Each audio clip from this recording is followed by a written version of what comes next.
All right, let's jump into another deep dive. And wow, have you guys given us some material to work with this time? Occult science and ancient mysteries, huh? We're looking at an outline of occult science, Christianity as mystical fact, and the mysteries of antiquity. The education of children from the standpoint of theosophy. We've even got the philosophy of spiritual activity, the threefold Oh, commonwealth. and the way of initiation, right? Right. So, So yeah, a lot to dig into here. yeah, it seems like the theme is that there's more to reality than we typically think about, things we can't see or touch. Yeah. Like we're only experiencing one small slice of a much bigger picture, a much bigger reality. Exactly, like tuning into a different frequency. I like that, like tuning into a different frequency of existence. Hmm. And I know from your notes that you wanted to start with this concept of occult science, a term that honestly can sound a little intimidating, maybe even a little spooky to some folks out there. Yeah, it definitely conjures up images of, secret societies and rituals and all that. Not exactly what we're talking about here, though, is it? No, Yeah. no, not really. So based on what we've got here in these texts, how would you define occult science then?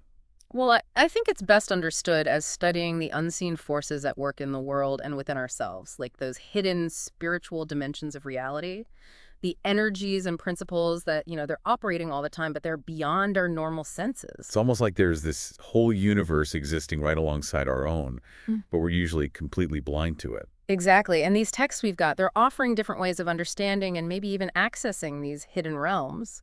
Okay, so let's try to get a glimpse into one of these realms then.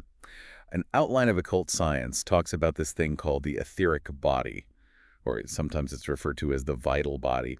What is that exactly, and why should we even care? Well, imagine it as a blueprint, like a blueprint for your physical form, It's an energy field, and it surrounds and permeates your physical body.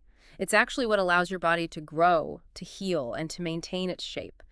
It's also considered to be the seat of your life force, your vitality, so to speak. You know, that makes me think of acupuncture and how those practitioners talk about tapping into energy meridians in the body. Would that be related to this whole etheric body idea at all? That's a really great connection. A lot of those traditional healing systems, they recognize these subtle energy systems. And yeah, the etheric body, that's one way to try and understand it all. So this isn't just some esoteric theory then. This idea has practical implications for how we think about health and healing, right? Absolutely. And it's connected to another really fascinating idea from an outline of occult science, the astral body. Oh yeah, the astral body. That's the one that supposedly separates from the physical body during sleep and death, right? Yeah, Taking this into another kind of reality. precisely. And in this other reality, it's not bound by the limitations of the physical world, right? You've probably experienced something like this in dreams, like when you're flying or teleporting or find yourself in places you've never even been. Oh, I've definitely had some dreams that felt incredibly real, so vivid. Sometimes I wake up feeling like I've actually been somewhere else entirely, like another world. Exactly. And those experiences, they could very well be glimpses into the astral realm, accessed through your astral body.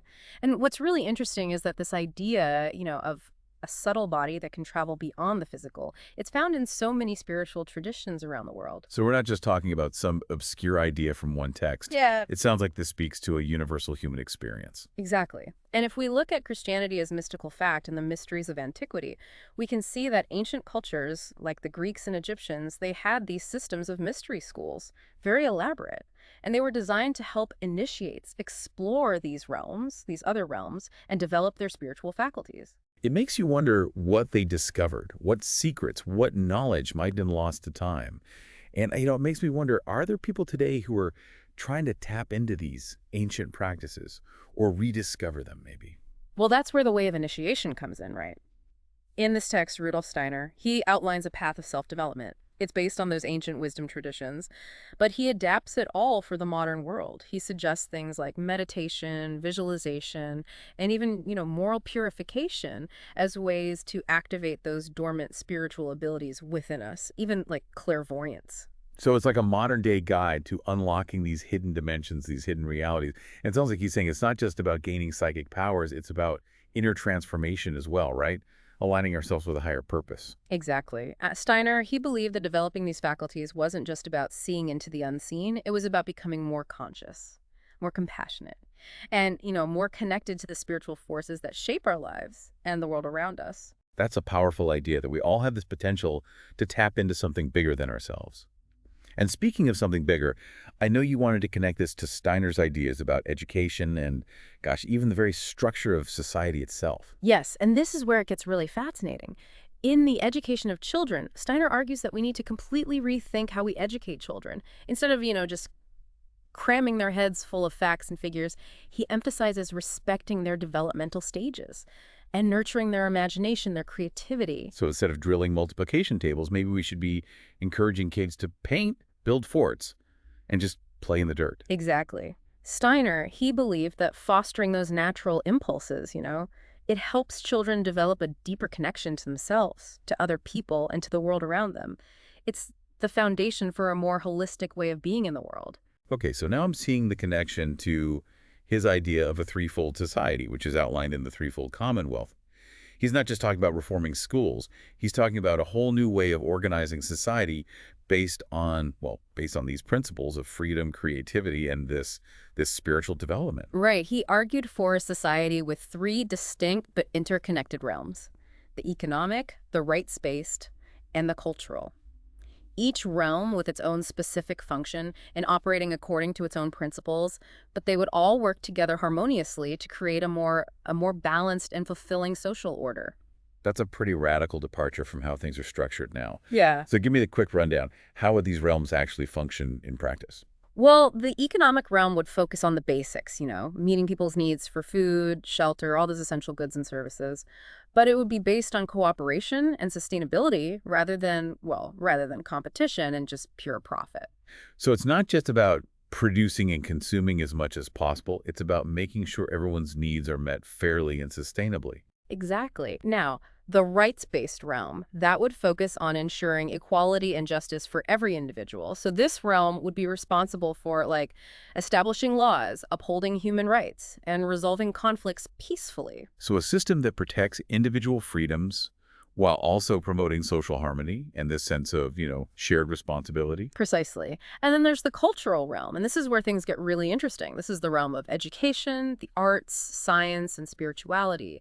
All the things that nourish our souls and allow us to express our creativity, connect with something bigger than ourselves. So it's about creating a space where those aspects of human experience can really flourish, free from economic or political pressures. Exactly.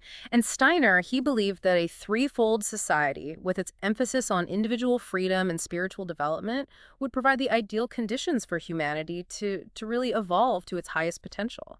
Okay, that's a lot to take in, and we've covered so much ground already, but I have to ask the skeptic's question here. How do we know any of this is real? Is there any way to verify these ideas, or are they just like philosophical musings? That's a totally fair question, and that's where the philosophy of spiritual activity comes into play.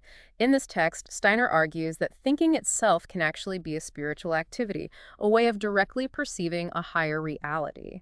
He's saying it's not just about processing information, it's about actively creating meaning and understanding. So he's saying our minds aren't just passive receivers of information, they're active participants in shaping our reality. Exactly. And he distinguishes between two types of thinking: thinking based on our senses and thinking based on pure intuition. And he argues that it's this intuitive thinking that lets us grasp those spiritual realities that, they lie beyond our senses. So he's basically saying that we all have a built-in sixth sense, but we need to learn how to actually use it. That's a great way to put it. He believed that by cultivating our intuition, we could gain this direct knowledge of the spiritual world. And this leads to his very fascinating concept of free will. Okay, I'm intrigued. Tell me more about how Steiner views this idea of free will. Well, he argues that true freedom doesn't come from just doing whatever we want or blindly following social norms. It comes from acting in accordance with our highest moral intuitions. Those deep inner promptings that tell us what's truly good, right, and true. So it's about aligning our actions with our deepest understanding of what's right, even if it goes against what society expects of us. Exactly. It's about listening to that inner compass and having the courage to act on its guidance. That's a really powerful and challenging idea. So are you saying Steiner believed we could actually train ourselves to become more morally intuitive?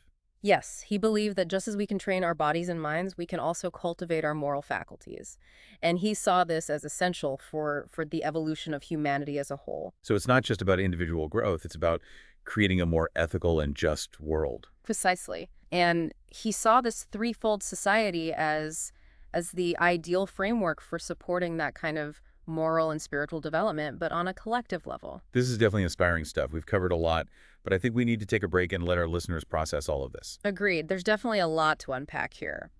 One thing that really struck me going through all these sources is this idea of a hidden spiritual dimension, like it's interwoven with our physical reality. Yeah, like another world operating just beneath the surface, Yeah, influencing everything, but we're mostly oblivious. exactly. And Christianity as mystical fact really dives into this, exploring how early Christianity, well, it had these deep mystical traditions, that emphasized a direct experience of the divine. So it's suggesting there's more to Christianity than just the dogma and the rituals we see today. Absolutely. It suggests early Christians had access to, like, esoteric knowledge and practices that were designed to help them connect with, well, with the deeper spiritual reality. Like those hidden symbols and secret teachings you hear about in ancient religions.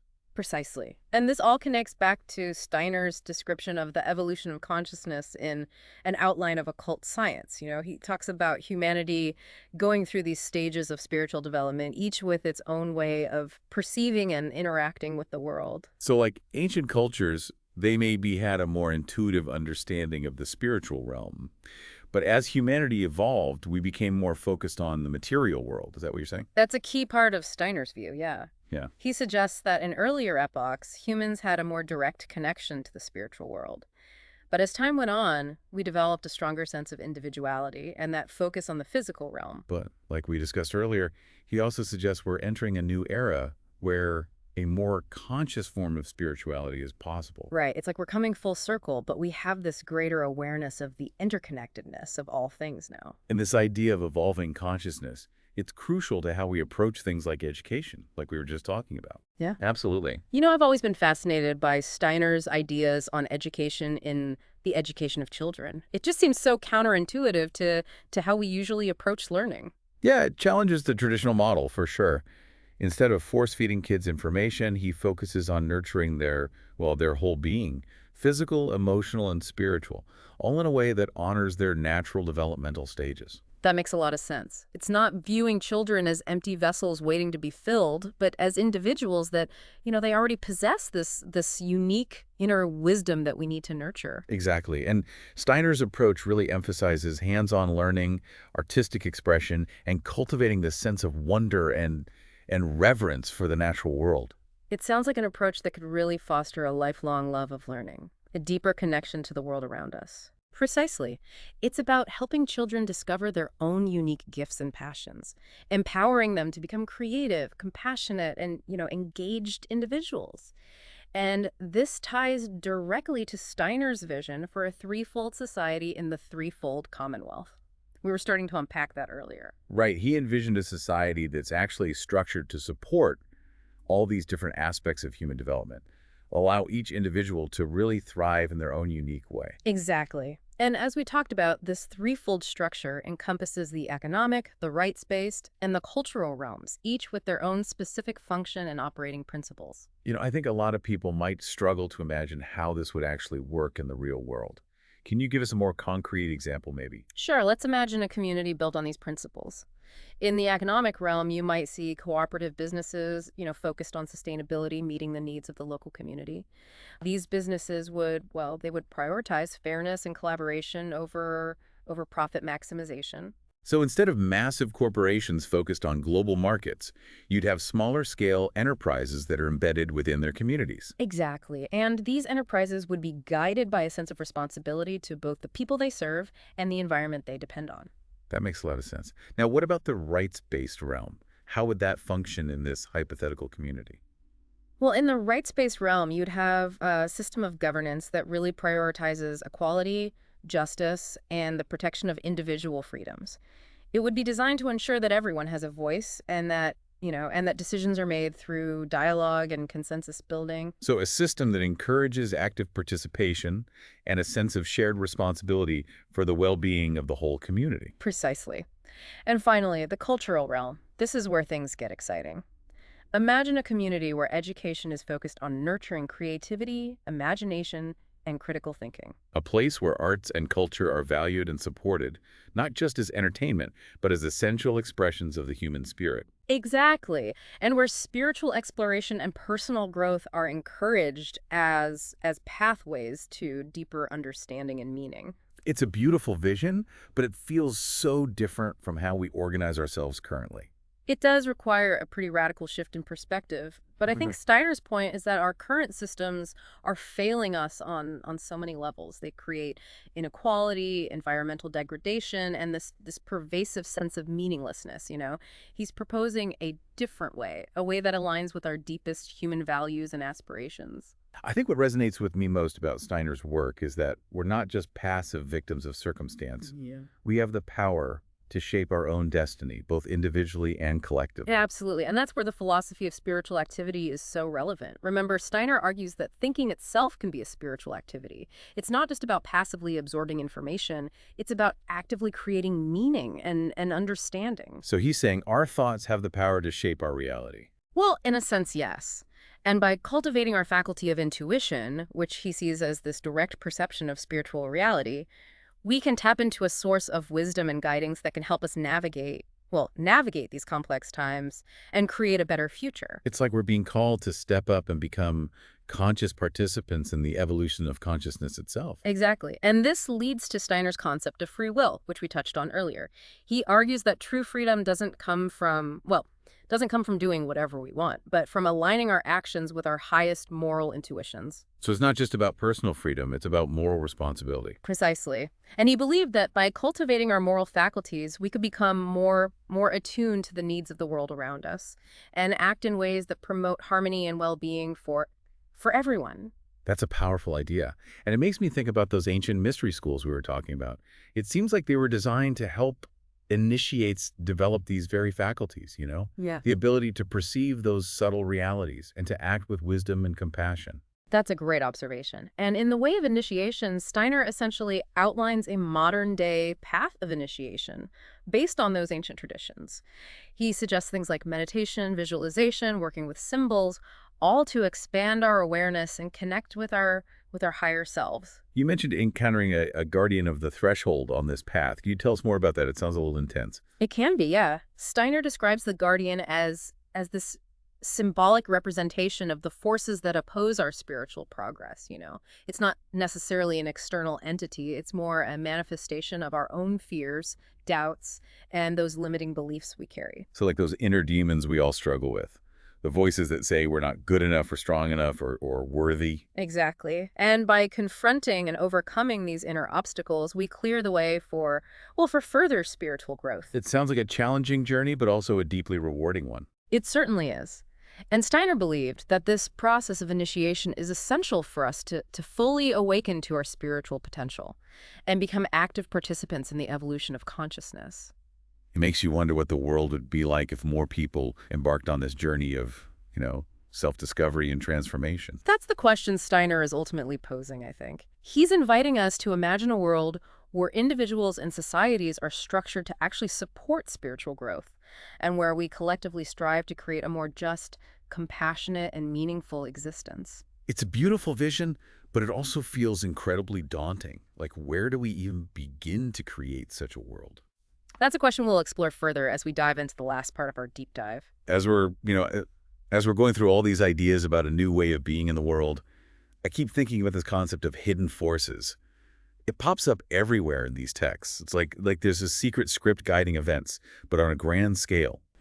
That's a really interesting thought. And, it actually connects to one of Steiner's more esoteric concepts, the idea of spiritual hierarchies. Okay, now this is where things get a little out there for me. Yeah.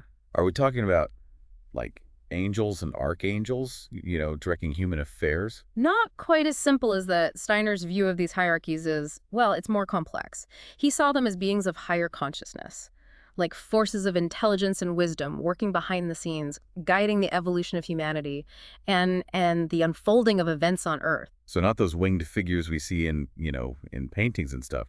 They're more like subtle energies or guiding principles, maybe. Yeah, think of them as archetypes of higher consciousness. They embody qualities like love, wisdom, and creative power. And they're interacting with our world constantly, influencing events, inspiring human progress. That's Wow, that's pretty mind-blowing. It makes you wonder if those events that seem random or chaotic, maybe they're actually part of a larger plan, a more purposeful plan. Steiner definitely believed that he saw history as this grand tapestry woven by these spiritual forces, with humanity playing a crucial role in it all. But he also emphasized free will, that we're not just puppets, being controlled by these higher beings. So it's more like a collaboration then. We're co-creating with these spiritual forces. Exactly. And he believed that by becoming aware of these forces and aligning ourselves with their intentions, we could actually participate more consciously in the evolution of consciousness. Okay, I'm starting to see how this ties into the whole intuition thing we were discussing earlier. Is it possible that some of our insights, creative breakthroughs, even those moments where we feel guided by an unseen hand, could that be a result of this interaction with these spiritual hierarchies? Steiner definitely thought so. He saw intuition as a direct perception of spiritual reality, unmediated by our senses or our rational mind. He believed that by cultivating our intuition, we open ourselves up to the guidance and inspiration of these higher forces. It's like tuning into a cosmic radio station, one that's broadcasting wisdom and creative energy. And maybe some people are just naturally better at picking up the signal than others. Haha, that's a great analogy. And Steiner believed we could all learn to tune in more effectively through things like meditation, contemplation, and even just paying attention to those subtle nudges, those insights that come from within. So it's about learning to trust that inner voice, even if it doesn't always make logical sense. Exactly. Which can be challenging in a world that prioritizes logic and reason above all else. It definitely takes a willingness to embrace the unknown, to step outside our comfort zones, and trust that something larger is guiding us. Precisely. Yeah. And that's a recurring theme throughout all these texts we've looked at. Whether it's exploring those hidden dimensions of reality, developing our spiritual faculties, or even restructuring society to align with these higher principles, it all requires us to question what we think we know, to expand our awareness, and to step into a new way of being. It's a call to awaken to our true potential, wouldn't you say? Both as individuals and as a species. Absolutely. And I think that's what makes Steiner's work so relevant even today. We're facing these unprecedented challenges: climate change, social upheaval, a crisis of meaning.